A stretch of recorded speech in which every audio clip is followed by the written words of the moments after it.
یہ تمام سیاسی جماعتیں جو کہ کراچی کے لیے کسی نہ کسی حد تک ذمہ دار ہیں، یہ جینوئنلی، یہ واقعی دل سے کراچی کے مسائل کا حل نکالنا بھی چاہیں تو سوال یہ اٹھتا ہے کہ یہ کیسے نکالیں گے اس صورتحال کا حل۔ اچھا، میری دادی ایک پنجابی کا محاورہ بولا کرتی تھی کہ سفید مونچھ کوڑ کے لیے، یعنی کہ سانپ نے ایک زہریلی چھپکلی کو اپنے منہ میں دبا لیا ہے، اب اسے نگلے گا تو بھی مر جائے گا اور اگر چھوڑے گا تو اس کے کانٹے سے مر جائے گا۔ اور یہی صورتحال کراچی کی سیاست کی اور کراچی کی سیاسی جماعتوں کی، بالخصوص پی پی پی اور ایم کیو ایم کے بیچ میں ہے۔ اب سوال یہ اٹھتا ہے کہ یہ صورتحال کیوں پیدا ہوئی؟ پاکستان کے سب سے بڑا شہر جو ہے اس کے اندر یہ سیاسی صورتحال کس طرح سے پیدا ہوئی؟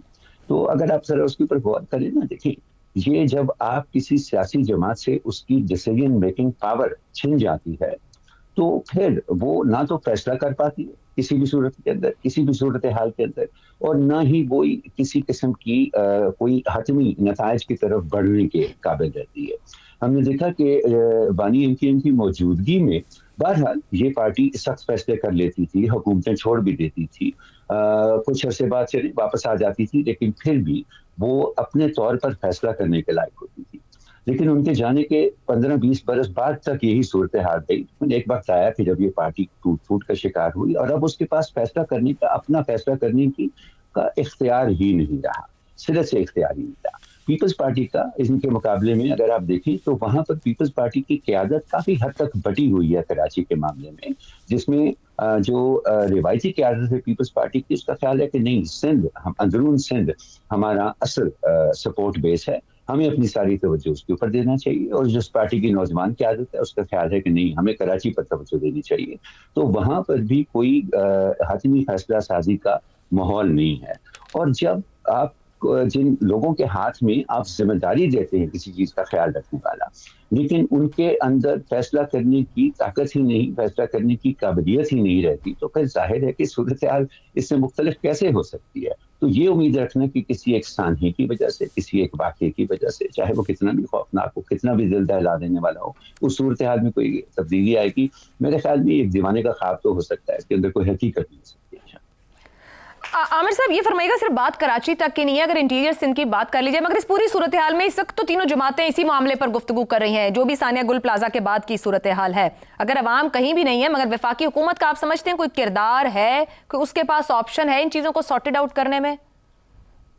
عائشہ، یہ معاملہ اگر تھوڑا سا زیر بحث لایا جا سکتا ہے تو وفاقی حکومت کی ان ذمہ داریوں کے بارے میں آپ کیا کہیں گی جو کہ بڑی کلیئر ذمہ داریاں ان کی؟ کیا وفاقی حکومت ان ذمہ داریوں کو نبھا رہی ہے؟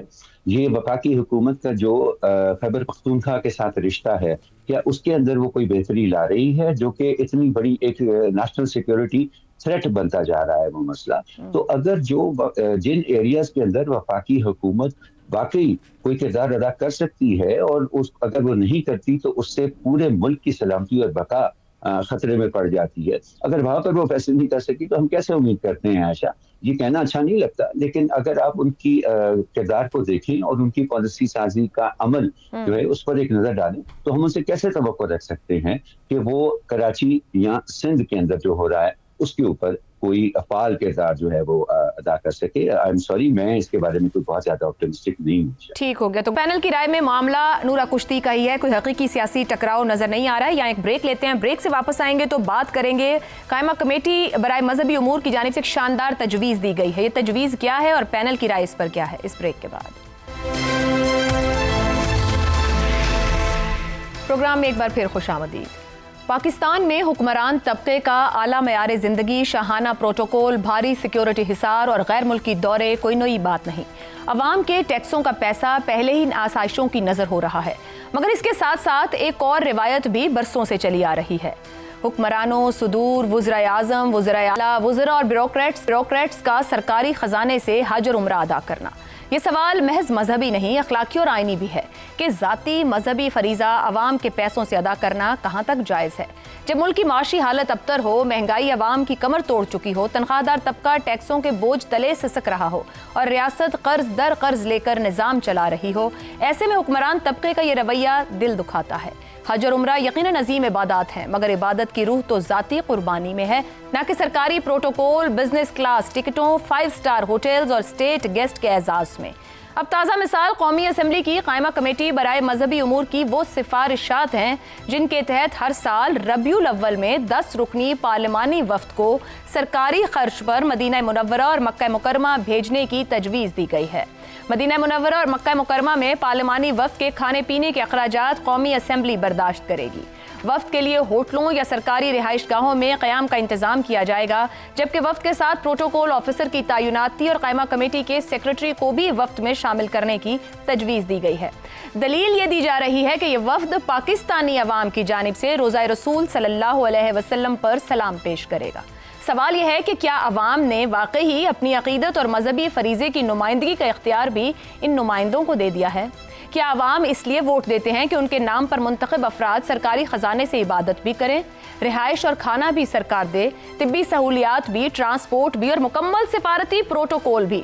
شرم کی بات یہ ہے کہ جس عوام کو بنیادی صحت، تعلیم اور روزگار میسر نہیں، اس عوام کے ٹیکس سے اسی عوام کی طرف سے جذبات کی نمائندگی کی تجویز دی جا رہی ہے۔ عبادت اگر واقعی خلوص سے مقصود ہو تو نجی حیثیت میں اپنی جیب سے کیوں نہیں؟ کیا عبادت کا اجر بھی قومی اسمبلی کے بجٹ سے مشروط ہو چکا ہے؟ آخر میں ناگزیر سوال، کیا عوام کے منتخب نمائندوں کو اپنے پروٹوکول اور شاہ خرچیوں کی طرح حج و عمرے جیسے ذاتی مریض کے لیے بھی پیسہ عوام کا ہی چاہیے؟ اسی پر پینل کی رائے آپ کے سامنے رکھیں گے۔ سوال اس طرح سے،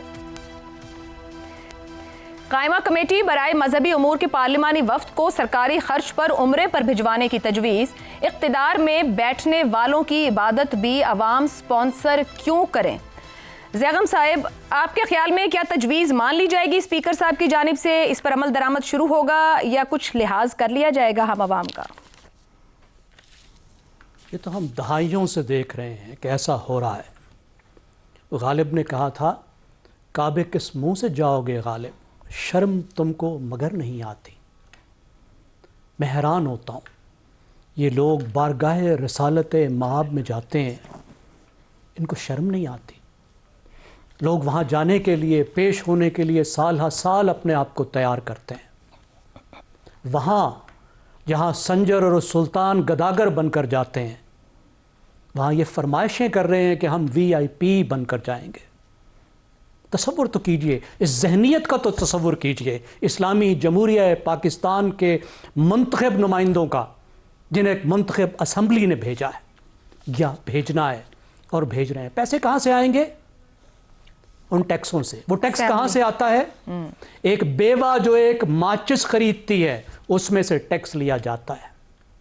ایک غریب آدمی، ایک مزدور شام کو اپنے بچوں کے لیے جو راشن لے کر جاتا ہے، اس میں سے ٹیکس لیا جاتا ہے۔ یہ وہ پیسہ ہے، اور کہاں خرچ کرنا انہوں نے جانا ہے مکہ شریف میں اور مدینہ شریف میں، اپنے گناہ بخشوانے کے لیے۔ اس طریقے سے شاید گناہ بخشے جاتے ہیں۔ اتنی سادہ سی بات ہے۔ اور کیسی قوم ہے؟ وہ قوم ہے جس میں 4 کروڑ افراد شدید غربت کا شکار ہیں۔ شدید غربت، کھانے کو نہیں ہے، دوائیوں کو نہیں ہے، بڑھاپے کی مصیبت ہے، بچے مر رہے ہیں۔ 4 کروڑ لوگ وہ ہیں، اور آدھی آبادی 11 کروڑ لوگ وہ ہیں جو ویسے ہی غربت کا شکار ہیں۔ تو کیا یہ قوم اس سطح پر ہے کہ اپنے پیسوں سے، اپنے ٹیکس کے پیسوں سے ان لوگوں کو اس طرح گناہ بخشوانے کے لیے بھیجے؟ خود اسی اسمبلی نے، پبلک اکاؤنٹس کمیٹی نے 2022 میں بھی اس مسئلے کو اٹھایا تھا۔ مجھے کریڈٹ دینا چاہیے نور عالم خان کو، وہ اس وقت چیئرمین تھے۔ پھر 2023 میں بھی اس مسئلے کو اٹھایا تھا، انہوں نے پابندی بھی لگائی تھی، انکوائری بھی کروائی تھی، کچھ فگرز بھی آئی تھی۔ مجھے پتہ نہیں اس کا کیا ہوا کہ یہ اب دوبارہ سے اس کام کو تیار ہو گئے ہیں۔ ٹھیک ہو گیا۔ میں آپ کو آخر میں ایک اور شعر سنا دیتا ہوں شیخ سعدی کا۔ وہ کہتے ہیں، خر عیسیٰ گرش به مکہ برند، چوں بیاید ہنوز خر باشند۔ کہ اگر عیسیٰ کا گدھا، یعنی کوئی گدھا مکہ جائے تو جب واپس آئے گا پھر بھی گدھا ہی ہوگا۔ عامر صاحب، عبادت کی قبولیت کا معیار ہے کہ بزنس کلاس ٹکٹ ہوں، 5 اسٹار ہوٹل ہو، سرکاری وفد پروٹوکول، وہاں پر بھی اسٹیٹ گیسٹ ہوں۔ مذہبی فریضے کے لیے اخلاص کافی نہیں ہے یا سیاسی پروٹوکول کے بغیر ممکن نہیں ہے یہ؟ اچھا، مجھے کوئی 40-45 برس پہلے پی ٹی وی کے اوپر اشفاق احمد صاحب کا ایک ڈرامہ تھا جو کہ ایک بزرگ خاتون کے بارے میں تھا جنہوں نے ساری عمر اپنی جمع پونجی اکٹھی کی اس خواہش میں کہ وہ حج کرنے جا سکیں. اس زمانے میں حج کے لیے قرعہ نکلتا ہوتا تھا. پھر ان کا قرعہ نکل آیا اور پورا محلہ شام کو ان کو مبارکباد دینے آیا کہ اب آپ کو حج کرنے چلی جا رہی ہے. تو اسی مجمع میں ایک نوجوان تھا جس سے اس بزرگ خاتون نے پوچھا کہ بڑی خوشی کا موقع ہے لیکن تم اداس لگ رہے ہو. تو وہ نوجوان کہنے لگا کہ میرے ماں باپ کی ساری عمر کی خواہش تھی کہ میں ڈاکٹر بنوں. اب مجھے میڈیکل کالج میں داخلہ تو مل گیا ہے لیکن میرے پاس انفارچونیٹلی وہاں پر فیس کے پیسے نہیں ہیں ہمارے گھر میں. تو اس بات سے میں پریشان. تو انہیں کہنے لگی اچھا ان سب کو جانے دو تم بیٹھے رہو. جیسے ہی وہ مہمان سب چلے گئے وہ گئی اور اپنی تمام جمع پونجی لا کے انہوں نے اس کی گود میں رکھی اور اس کو کہنے لگی کہ جاؤ بیٹا اپنی میڈیکل کالج کی فیس جمع کرا دو. اب اگلی صبح جب محلے داروں نے دیکھا کہ وہ خاتون تو اپنے گھر میں ہی ہیں اور حج پر یہ نہیں گئی, ان سے پوچھنے آئے کہ ہوا کیا. تو کہنے لگی کہ اللہ نے میرے پہ اتنی عنایت کی ہے کہ میں نے تو ساری عمر حج کا ارادہ کیا ہوا تھا لیکن اس نے مجھے سعودی عرب بھیجے بغیر حج اکبر کرا دیا. تو ایک زمانہ تھا, یہ پی ٹی وی سرکاری ادارہ تھا عائشہ, ابھی بھی ہے, ایک زمانہ تھا کہ وہاں پر ہمیں جو سوشل ویلیوز سکھائی جاتی تھی وہ اس نوعیت کی سوشل ویلیوز سکھائی جاتی تھی. اور 40-45 برس بعد اب دیکھیں کہ قائمہ کمیٹی صاحب کا جو ڈائریکٹو ہے وہ ہم کیا اور ہماری آنے والی نسلوں کو کیا سکھا رہا ہے. اس پہ عائشہ اب ہم ہنسیں, ہم روئیں, ہم سر پیٹیں, ہماری مرضی ہے, لیکن یہ اس صورتحال کی عکاسی کرتا ہے جس میں ہمارا پورے کا پورا معاشرہ جو ہے یہ رک پائے گا. عامر صاحب آپ سمجھتے ہیں آپ نے بڑی زبردست مثال دی ہے, یہ جو تھاٹ پروسیس ہے کہ پارلیمنٹیرین یہ تجویز دے رہے ہیں, یہ رک پائے گا اگر اتنی بار ان کو پوچھا جائے کہ کوئی خدا کا خوف ہے؟ دیکھیں جی, میں سمجھتا ہوں کہ اگر کوئی مہذب معاشرہ ہوتا نا عائشہ, اور میں بالکل بسوخ سے یہ بات کر سکتا ہوں, تو ایسا مطالبہ کرنے والوں کو سیک کر دیا جاتا. ان کو ان کے عہدوں پہ جو بھی ان کو بڑے بڑے عہدے ملے ہوئے ان سے ہٹا دیا جاتا اور وہ سوشلی آسٹرسائز ہوتے. عوام جو ہے وہ ان کے ساتھ اپنا تعلق ختم کر دیتے. لیکن انفارچونیٹلی دیکھیں یہ ایک طبقے کی بات نہیں ہے. ہم بار بار اس پروگرام میں بیٹھ کے یہ بات کرتے ہیں کہ یہ جو سوچ ہے کہ اگر آپ کی پہنچ سرکاری خزانے تک ہے تو جہاں تک ہاتھ مار سکتے وہ مار لو, وہ آپ کا حق بنتا ہے. یہ سوچ پورے کیا کہا جا سکتا ہے. ایک بریک لیتے ہیں, بریک سے واپس آئیں گے تو حسن نثار صاحب اور شہزاد صاحب سے جانیں گے یہ شاندار تجویز جو ہے, یہ تھاٹ پروسیس ہے, کیا بار بار ہمارے سوال اٹھانے پہ بھی رک پائے گا؟ اس بریک کے بعد پروگرام کے آخری حصے میں ایک بار پھر خوش آمدید. حسن نثار صاحب, یہ تجویز دی گئی ہے پارلیمانی وفد کی بھیجا جائے عوام کے نام پر سلام کلام پیش کرنا, یہ اختیار کس نے انہیں دیا؟ یہ سوچ اور اتنی شاندار تجاویز یہ پارلیمنٹیرینز کے ذہن میں کیسے آتی ہیں؟ پارلیمنٹیرین یہ ڈی این اے کا مسئلہ ہے بھائی. پارلیمنٹیرین کیا ہے؟ اچھا, مجھے تو یہ سوال سنتے ہوئے اور جواب دیتے ہوئے بھی شرم آ رہی ہے, غصہ چڑھ رہا ہے, ہنسی آ رہی ہے. ایک سادہ سی بات ہے جو ساری زندگی نہیں افورڈ کر سکتا. یہاں بیٹھ کے دعا نہیں مانگی جا سکتی یا سلام پیش نہیں کیا جا سکتا. کیا گھٹیا سوچ ہے. اچھا, میں نے بے شمار, چونکہ میرے تو پتہ نہیں for more than 25 times I visited Saudi Arabia, رہتا رہا ہوں وہاں. تو جس جگہ پہ جس ملک میں 2 نمبری اور ملاوٹ ہو ہر جگہ, خوراک سے لے کے دواؤں تک, تو عبادت میں کیوں نہیں؟ مجھے آپ لوگوں کی حیرت پہ بھی حیرت ہے. اچھا, یہ ابھی انہوں نے سنایا عامر صاحب نے پی ٹی وی غالب صاحب کا ایک شعر. اچھا, فہیم صاحب نے, اچھا زیغم صاحب نے اصلی شعر سنا. گو واں نہیں, گو یہ بھی غالب کا ہے. گو واں نہیں پر وہاں سے نکالے ہوئے تو ہیں, کعبے سے ان بتوں کو بھی نسبت ہے دور کی. یہ وہ لوگ ہیں. اور وہ جو اقبال نے کہا تھا, میں جو سر بسجدہ ہوا کبھی تو زمین سے آنے لگی صدا, تیرا دل تو ہے صنم آشنا, تجھے کیا ملے گا نماز میں. اور یہاں صنم کون ہے؟ حرام, لوٹ مار, پلنڈر.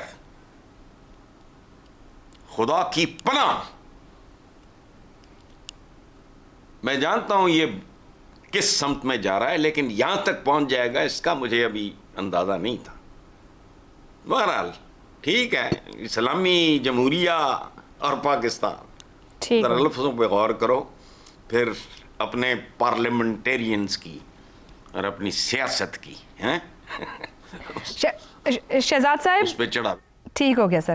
شہزاد صاحب بڑی بڑی تجاویز جو ہے نا وہ ان کو پڑھتے ہوئے, جیسے ابھی حسن صاحب بھی کہہ رہے تھے, میں بھی سمجھ نہیں پا رہی تھی. ہر پیپر میں یہ خبر آج کے تجاویز ہیں, کھانے پینے کے اخراجات قومی اسمبلی سیکریٹریٹ دے گا, ہوائی ٹکٹوں کا دے گا, سرکاری رہائش گاہیں ہوں, ساتھ بطور گائیڈ جائیں, طبی سہولیات بھی دیں گے. ایک قومی اسمبلی کیا کہیں سے کمائی کرتی ہے جہاں سے دیں گے؟ اور کیا پھر اس طریقے سے جانا عقیدت ہے یا یہ مراد یافتہ طبقے کے لیے ایک اور سہولت ہے؟ یہ کیا ہے سب؟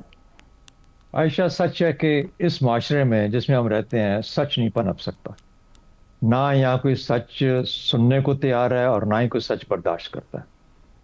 دیکھیے اس قائمہ کمیٹی نے سچ بولا ہے, اور سچ اس طریقے سے بولا ہے کہ وہ ایک ایسا کام جو کہ دہائیوں سے کر رہے تھے وہ اس کو سامنے لے آئے. انہوں نے کہا یار اس کو ایک کور دے دو, یار لیگل کور دے دو.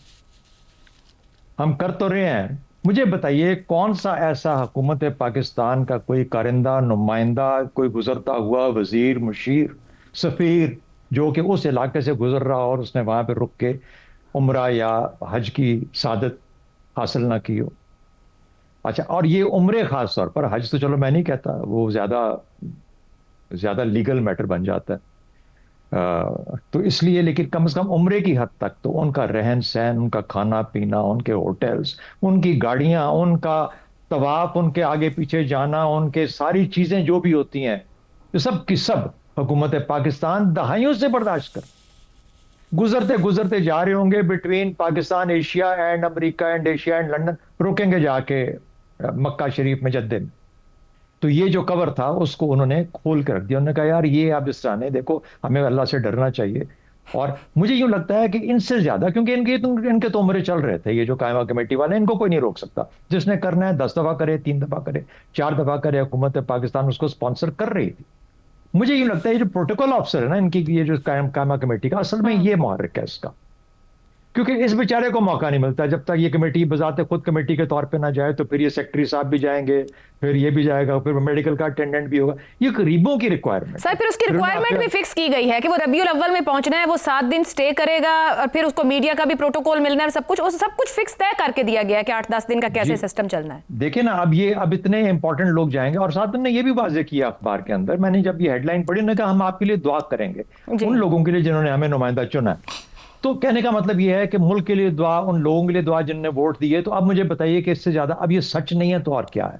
اور سچ ہم میں برداشت کرنے کی اہلیت نہیں ہے. اس لیے ہم دیکھیں نا ان کو کیسے, سچی بات ہے, میں تو وہ جو ہیڈ لائن پڑھ کے, میں نے تو خبر بھی نہیں پڑھی تھی, نکل گیا تھا آگے, لیکن آج احساس ہوا کہ آپ کا یہ جو سوال ہے یہ ضرور کوئی ایک سیریس ایفرٹ مانگتا ہے کہ اس کو ڈیل کیا جائے, ٹریٹ کیا جائے.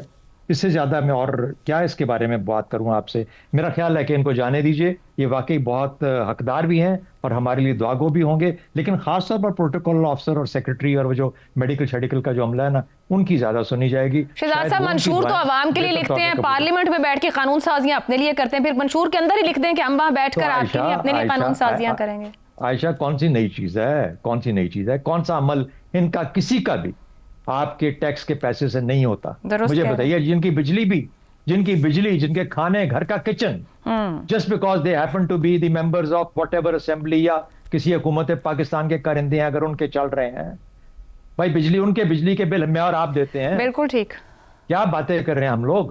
تو خدا را ٹھیک ہے, چلو سچ بولنے دو, تھوڑا بہت سچ نکلے گا, پتہ لگ جائے گا حقیقت کیا اصل میں. شاید اسی سے لوگ تھوڑے بہت اور پیچھے ہو جائیں, کسی اور کی کوشش کریں کہ اگلی دفعہ نئے ممبر لے کے آ جائیں گے. چلیں جی, اسی نوٹ پر پروگرام کو کلوز کرتے ہیں, اور اس امید کے ساتھ کہ اسپیکر صاحب ان پارلیمنٹیرینز کو ایک بار بٹھا کر پوچھیں گے ضرور کہ آپ کے دماغ میں یہ شاندار تجویز کیسے آئی, کیونکہ جو پینل بتا رہا ہے تو ماضی میں سب کچھ ہوتا رہا, تو اتنا زیادہ ڈاکیومنٹڈ کر کے کیا واقعی بہت بڑا سچ بول دیا ہے. آج کے لیے اتنا ہی, اجازت دیجیے, اللہ حافظ.